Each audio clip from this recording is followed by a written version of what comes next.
It was a quiet Saturday evening in our small town. The kind of night where everything feels suspended, as if time has slowed down and the world is holding its breath. The streets were empty. No kids playing, no cars driving by, just the occasional bark of a dog in the distance, and the soft chirping of crickets filling the air. It was peaceful, almost too peaceful. I've always liked the stillness of it, that calmness in the air that made everything feel simpler. But there was something different about tonight, something I couldn't quite place. Maybe it was just me being paranoid, or maybe it was the way the town felt tonight, like it was about to give way to something unsettling. Every Saturday evening, an ice cream truck would roll into our town. At first, it was just a part of the town's routine. The jingle would play, and kids would rush to buy their ice cream. Parents would sit on their porches, sipping tea and chatting with neighbors. Nothing out of the ordinary. But I'd noticed something strange about the truck, something that made it stand out more than it should. The truck was old, but freshly repainted. The bright colors were faded now, and the cartoon characters plastered on the sides of the truck looked almost eerie, their faces distorted in a way that made them seem wrong. The ice cream menu was taped to the side, but the names of the treats on it were oddly generic, unfamiliar, almost as if they didn't belong. The children would crowd around it every week, excited and laughing, while their parents stayed behind on their porches, watching. I had gotten used to the sight of the truck, even if something about it always seemed off. But tonight, I knew something was different. I was 13 years old, and unlike most kids my age, I didn't spend my time watching cartoons or playing video games. I was into something else entirely: mystery novels, crime documentaries, and detective games. I liked watching old black and white films or listening to podcasts about unsolved disappearances. My friends never really understood me, and I didn't mind. I wasn't like the others, and honestly, I didn't mind being alone. My parents were professionals. My father was a corporate lawyer, and my mother was a travel journalist. They were often away at business events or dinner parties, and I'd be left home alone on nights like this, which was fine by me. I liked the peace and quiet, the freedom to do whatever I wanted, without anyone telling me what to do. It was a Saturday, and my parents were getting ready to leave for a late-night party hosted by one of my mom's colleagues. It wasn't unusual for them to be out late. It had become a part of the routine. Before leaving, they both came into the living room to give me the usual instructions. "Don't stay up too late," my mom said as she straightened her jacket. "And make sure you lock the doors before you go to bed. Also," my dad added, "if anything feels off, call the neighbors or 911. You know the drill." I smiled and nodded. I had heard the same rules a million times before, and I didn't mind. I was used to being alone. It wasn't like I ever needed them to hover over me. I was fine. With that, they left, and I was left to my own devices for the night. I grabbed some pocket money they had given me earlier for a treat, and after a little while, I heard the familiar jingle of the ice cream truck outside. As usual, I thought nothing of it. I had become so used to the routine, the truck's jingle playing as it arrived each Saturday, that I didn't think anything of it. I walked outside, my hands already reaching into my pocket for the money. The truck had arrived, but tonight, it was later than usual, and fewer kids were outside. For some reason, I found that odd. The truck was parked directly across the street, and something about it felt wrong. It was too close to my house. The engine was off, and the lights were dimmer than usual, as if the truck had been sitting there for longer than it should have. I shook off the unease and made my way to the truck. The driver was there, a man who looked to be in his late 40s or early 50s.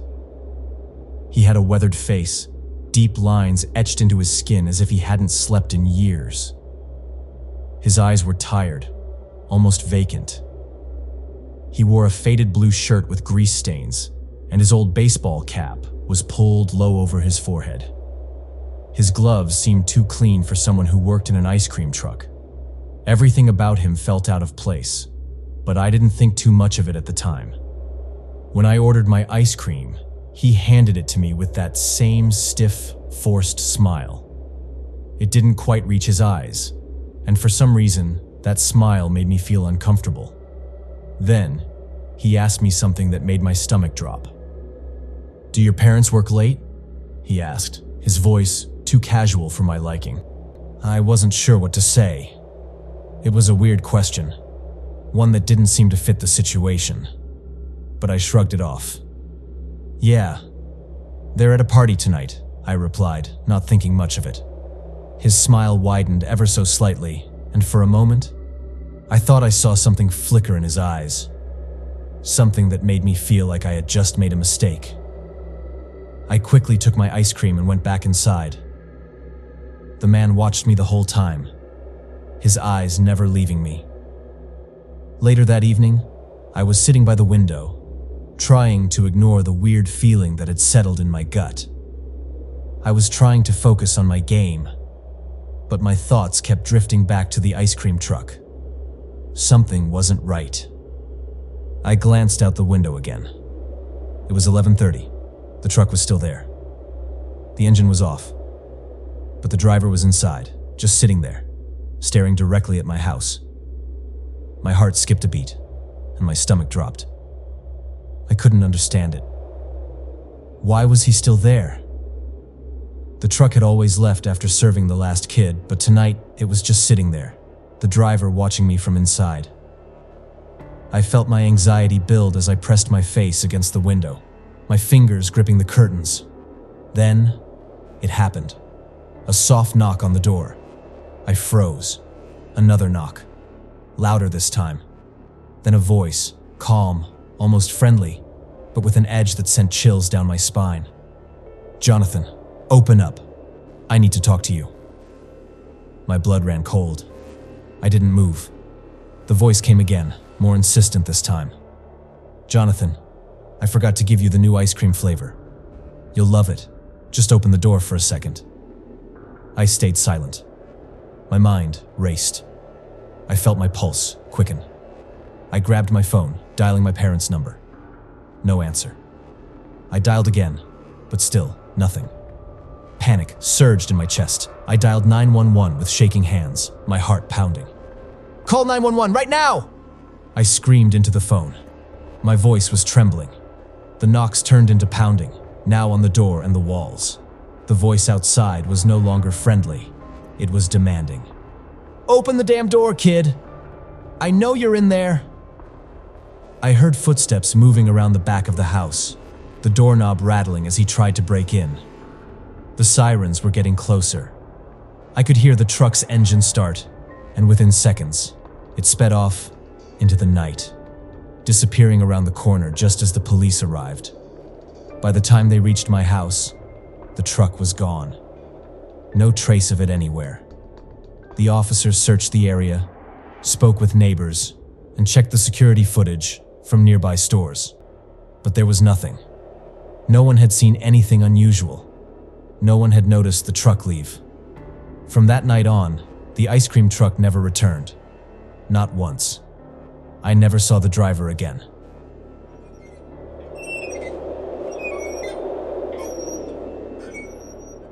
It was just another quiet night. The kind of night that, for me, was perfect for photography. The streets were empty. No cars, no people, just the occasional howl of a stray dog echoing in the distance.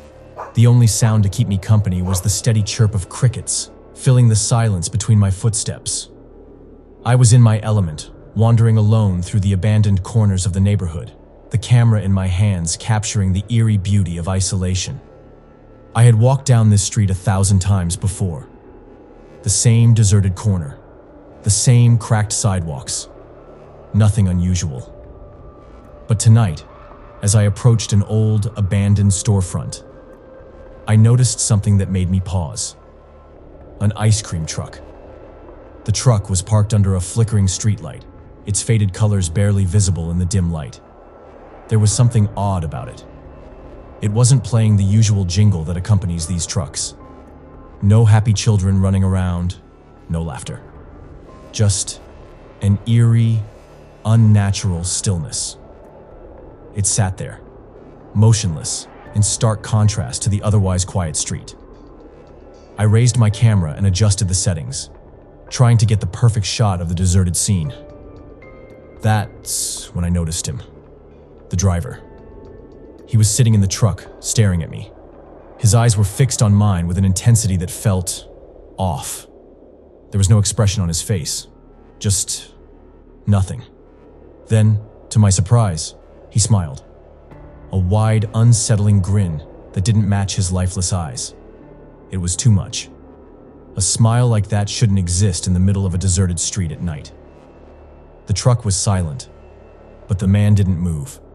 Not at first. He held up a single ice cream cone and leaned slightly out of the window. "Want some?" he asked, his voice surprisingly calm. Too calm. I felt my heart skip a beat. I couldn't look away, but I couldn't bring myself to answer. Instead, I found my hand gripping the strap of my camera tightly, almost as if it would protect me from whatever the hell this was. "No thanks," I said, my voice trembling slightly despite my attempt to remain composed. I quickly turned and began walking away, not wanting to stay any longer than I had to. But as soon as I did, the truck's engine hummed to life. I glanced over my shoulder, my breath catching in my throat. The truck was moving. Slowly at first, but it was moving. The truck's headlights flickered, and it started to match my pace. My heartbeat began to race. This couldn't be real. It had to be my mind playing tricks on me. The guy was probably just a weird ice cream truck driver, but the way he was following me, it wasn't normal. I kept walking, trying to stay calm, but every step felt heavier, like I was being hunted.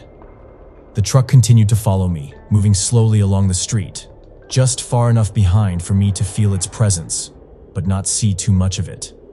I picked up my pace, hoping to outrun the odd feeling creeping into my gut. The truck matched my pace. It was just behind me, close enough that I could hear the faint hum of the engine. I looked back again. It was still there, watching me. My heart was pounding now, and I couldn't shake the feeling that something wasn't right. I couldn't tell if it was real or just paranoia, but the fear was too strong to ignore. I pulled out my phone and dialed my best friend. I wasn't sure who else to turn to. My voice was shaking as I spoke. "Get inside. Now." I didn't wait for a reply. I just hung up and started running. I sprinted down the street, my breath ragged in my throat as my legs burned with the effort. I could hear the truck's engine speeding up, closing in on me. It was getting closer. I could feel its headlights burning into my back, like it was right behind me, just inches away. I reached my best friend's front door and pounded on it, adrenaline pumping through me. He yanked it open just as I stumbled inside, slamming the door behind me. Safe. For now. We both rushed to the window, peering through the blinds. The truck was parked across the street, idling, just sitting there.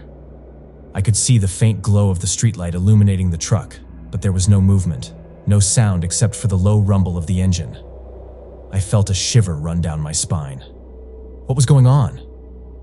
I called the police. My friend stood beside me, silent, waiting. My hands were shaking as I explained everything to the officer on the other end of the line. The sirens sounded faintly in the distance, growing louder with each passing second. But as soon as the sound reached the street, something unbelievable happened. The truck started moving again. It wasn't slow this time. It sped off, turning a corner and disappearing into the night. Just like that. The police arrived soon after, and we showed them everything. We told them about the truck, about the driver, and about how it had been following me.